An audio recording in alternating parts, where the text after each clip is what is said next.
안녕하십니까, 차하산입니다. 오늘은 한번 운동을 하러 나왔다가 영상을 찍어 보았습니다. 저는 한 50년간 테니스로 지금 건강을 다지고 있습니다. 오늘은 비가 왔지만 마침 날이 빨리 들어서 테니스를 칠 수 있게 되어서 기쁘게 생각을 합니다. 오늘의 주제는 사형수에 대한 형의 시효 문제입니다. 최근 언론 보도를 보면은 30년이 지나서 사형수가 형의 시효가 완성되어 가고 있다는 보도가 있었습니다. 그러면은 형의 시효가 과연 무슨 이야기일까요? 우리가 민사상으로는 취득시효나 소멸시효 제도를 알고 있고 형사상으로도 공소시효 제도가 있다는 것은 알고 있습니다. 그런데 형의 시효란 무엇일까요? 쉽게 말하면은 형이 확정되었더라도 집행하지 않고 일정한 시간이 경과하면은 그 형벌을 집행할 수 없다는 것입니다.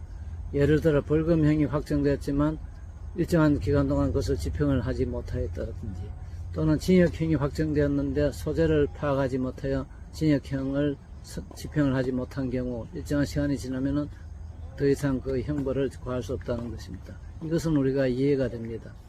근데 사형수의 경우에는 왜 이런 문제가 생길까요? 사형수의 경우에는 대부분 신병은 확보되어 있기 때문에 사형이 확정되었는데 형을 집행하지 않는다는 문제는 형법을 만들 때는 상상을 하기가 어려웠습니다.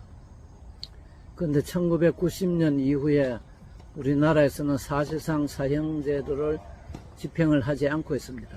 이와 같은 기간이 이제 30년 가까이 흐르니까 30년 된 사형수들이 나오기 시작을 하였습니다.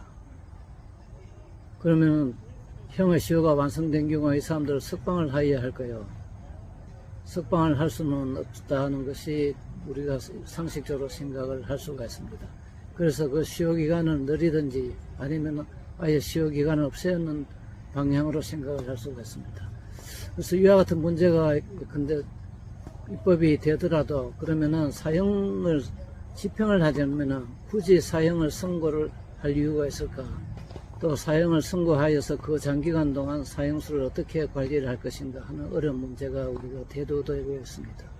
어쩌면은 사형제도는 없어지고 가석방이나 감형이 없는 무기수의 신분이 되는 것이 아닌가 이렇게 생각을 합니다. 여기에 대해서는 여러분께서는 어떻게 생각을 하십니까? 사형에 대해서는 저도 한두 번 경험이 있습니다. 저희들이 시벌을 할 때는 1974년경인데 사형 집행을 한 적이 있어서 모두 다 견학을 가라고 해서 한번 가서 본 적이 있습니다.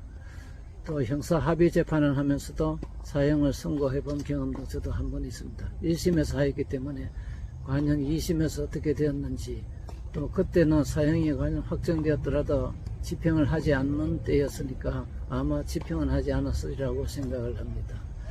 사형은 사람의 생명을 뺏는 것이기 때문에 신중을 하여야 하지만 또 우리 인간의 복수심이랄까 이런 것을 사적으로 맡겨놓을 수가 없기 때문에 지지하는 여론도 상당히 많습니다. 이 문제는 우리가 더 문명국가로 가기 위한 하나의 척도가 되는 것이고, 과연 앞으로 우리 사회의 질서를 어떻게 유지해야 될 것인가에 대해서 우리가 깊이 생각해 볼 문제라고 하겠습니다. 감사합니다.